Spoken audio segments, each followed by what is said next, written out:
ಹರಿ ಓಂ. ನವರಾತ್ರಿಯಲ್ಲಿ ಸಂಧಿ ಕಾಲದಲ್ಲಿ ಯಾವುದನ್ನು ಪಾರಾಯಣ ಮಾಡಬೇಕು ಅಂತ ತಿಳ್ಕೊಳ್ಳೋಣ. ನವರಾತ್ರಿಗಳಲ್ಲಿ ಸಂಧಿ ಸಮಯ ಅನ್ನುವುದು ಅಷ್ಟಮಿ ನವಮಿ ಎರಡು ಒಂದೇ ದಿನ ಬರೋದನ್ನು ನಾವು ಸಂಧಿ ಸಮಯ ಅಂತ ಹೇಳ್ತೀವಿ. 24 ನಿಮಿಷ ಅಷ್ಟಮಿಯ ಕೊನೆ ಗಳಿಗೆ ಮತ್ತು 24 ನಿಮಿಷ ನವಮಿಯ ಪ್ರಾರಂಭ ಗಳಿಗೆ ಸಮಯವನ್ನು ಒಟ್ಟು ಕೂಡಿಸಿದರೆ 48 ನಿಮಿಷಗಳನ್ನು ಸಂಧಿಕಾಲ ಅಂತ ಹೇಳ್ತೀವಿ.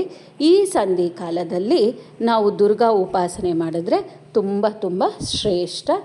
ದುರ್ಗಾ ಸಪ್ತಶತಿ ಓದುವುದು ಉತ್ತಮ. ಐಗಿರಿ ನಂದಿನಿ, ಮಹಿಷಾಸುರ ಮರ್ದಿನಿ ಸ್ತೋತ್ರ, ಸಿದ್ಧಕುಂಜಿಕಾ ಸ್ತೋತ್ರ, ದುರ್ಗಾ 32 ನಾಮಗಳ ಪಠನೆ ಎಲ್ಲ ದುರ್ಗಾದೇವಿಗೆ ಸಂಬಂಧಪಟ್ಟಿರೋದನ್ನು ನಾವು ಪಾರಾಯಣ ಮಾಡಿದ್ರೆ ತುಂಬ ಒಳ್ಳೆಯದು. ಈ ಸಮಯದಲ್ಲಿ ಚಂಡ ಮತ್ತು ಮುಂಡರನ್ನು ಸಂಹಾರ ಮಾಡಿರೋ ಸಮಯ ಆಗಿರುವುದರಿಂದ ಈ ಸಂಧಿಕಾಲಕ್ಕೆ ಹೆಚ್ಚು ಮಹತ್ವ ಆಗಿರುತ್ತೆ. ಮಂತ್ರ ಜಪ ಮಾಡುವುದಾದರೆ ಓಂ ದೇವಿ ಮಹಾಗೌರಿಯೇ ನಮಃ ಎನ್ನುವ ಮಂತ್ರವನ್ನು ಪಠನೆ ಮಾಡಬಹುದು. ಓಂ ಐಂ ಹ್ರೀಂ ಕ್ಲೀಂ ಚಾಮುಂಡಾಯೈ ವಿಚ್ಚೆ ಈ ಮಂತ್ರವನ್ನು ಪಠನೆ ಮಾಡಬಹುದು. ಈ ಸಂಧಿ ಸಮಯದಲ್ಲಿ 108 ದಾಸವಾಳ ಹೂಗಳು ಇಲ್ಲ ಅಂದರೆ ಕಮಲದ ಹೂಗಳನ್ನು ಇಟ್ಟು ಪೂಜೆ ಮಾಡುವುದು ಶ್ರೇಷ್ಠ. ದೀಪಗಳು ಹಚ್ಚುವುದಾದರೆ 108 ಸಂಖ್ಯೆಯಲ್ಲಿ ದೇವರ ಮುಂದೆ ದೀಪ ಹಚ್ಚಿ ಪೂಜೆ ಮಾಡಿ ಆರಾಧನೆ ಮಾಡುವುದು ತುಂಬ ಫಲದಾಯಕ.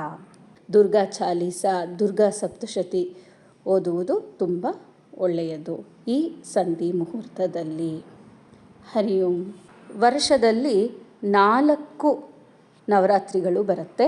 ಚೈತ್ರ ನವರಾತ್ರಿಯನ್ನು ಶ್ಯಾಮಲಾ ನವರಾತ್ರಿ ಅಂತ, ಆಷಾಢ ನವರಾತ್ರಿ ಅದನ್ನು ನಾವು ವಾರಾಹಿ ನವರಾತ್ರಿ ಅಂತಲೂ ಕರಿತೀವಿ. ಶರದ್ ನವರಾತ್ರಿಯನ್ನು ದುರ್ಗಾ ನವರಾತ್ರಿ ಅಂತ ಕರಿತೀವಿ. ಮಾಘ ನವರಾತ್ರಿಯನ್ನು ಲಲಿತಾದೇವಿ ಅಂತ ಹೇಳ್ತೀವಿ. ಈ ಎಲ್ಲ ನವರಾತ್ರಿಗಳಲ್ಲೂ ಈ ಸಂಧಿ ಕಾಲದಲ್ಲಿ ಇದನ್ನು ಆಚರಿಸಿದರೆ ಒಳ್ಳೆಯ ಫಲ ಸಿಗುತ್ತೆ. ಈ ಸಂಧಿ ಪೂಜೆಯನ್ನು ಸೀತಾದೇವಿಯನ್ನು ಹುಡುಕಿ ರಾವಣ ಸಂಹಾರ ಮಾಡೋಕ್ಕೆ ಮುಂಚೆ ರಾಮನು ಶ್ರೀರಾಮಚಂದ್ರನು ಸಹ ಈ ಪೂಜೆಯನ್ನು ಮಾಡಿರೋ ಉಲ್ಲೇಖ ರಾಮಾಯಣದಲ್ಲಿ ನಮಗೆ ಸಿಗತ್ತೆ. ಹರಿ ಓಂ.